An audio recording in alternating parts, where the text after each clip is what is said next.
செயற்கை நுண்ணறிவின் மூலம் எதிர்காலத்தை வடிவமைத்தல் என்ற தலைப்பில் நுண்ணறிவு அமைப்புகள் பற்றிய மாநாடு 2026 எனும் தலைப்பில் கோவையில் நடைபெற்றது.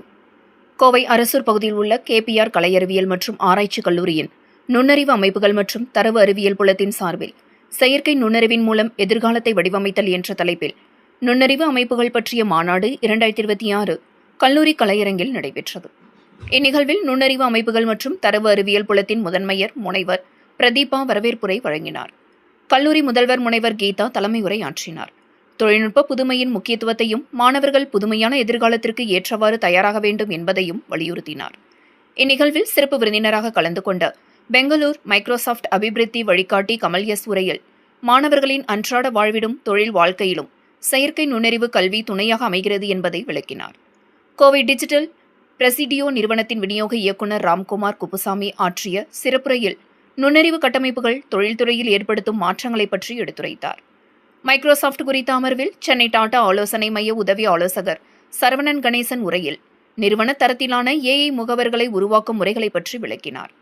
கோவை டர்ஃபி இங்க் நிறுவனத்தின் கணக்கு பொறுப்பாளர் கார்த்திக் இளங்கோ பேசுகையில் அசர் தளத்தின் மூலம் AI தீர்வுகளை வடிவமைத்து செயல்படுத்தும் நடைமுறைகளை பற்றி எடுத்துரைத்தார். கூகுள் பற்றிய அமர்வில் சர்வதேச பேச்சாளரும் செயற்கை நுண்ணறிவு வடிவமைப்பாளருமான கீதா கக்ரானி உரையாற்றினார். ஜெமினி மற்றும் வெர்டிக்ஸ் AI மூலம் உருவான செயலி உருவாக்கம் குறித்து விளக்கினார். பெங்களூர் AWS சமூக உருவாக்க நிறுவனத்தின் தீர்வு வல்லுநர் ராகவேந்திரன் நுண்ணறிவு அமைப்புகளின் பயன்பாடு மற்றும் முக்கியத்துவம் குறித்து மாணவர்களுக்கு எடுத்துரைத்தார். கோவை பெசிலிட்ரான் தொழில்நுட்ப நிறுவனத்தின் நிறுவனர் சித்தார்த் கங்காதரன் நுண்ணறிவு அமைப்புகளின் கட்டமைப்பு அடிப்படைகளை பற்றி மாணவர்களிடம் விளக்கினார்.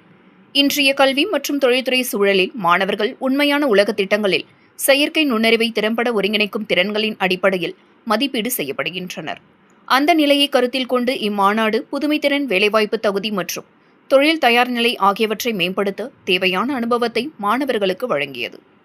நுண்ணறிவு அமைப்புகள் மற்றும் தரவு அறிவியல் புலம் ஒருங்கிணைத்த இந்த நிகழ்வில் 700க்கும் மேற்பட்ட மாணவர்கள் கலந்து கொண்டு பயன்பெற்றனர்.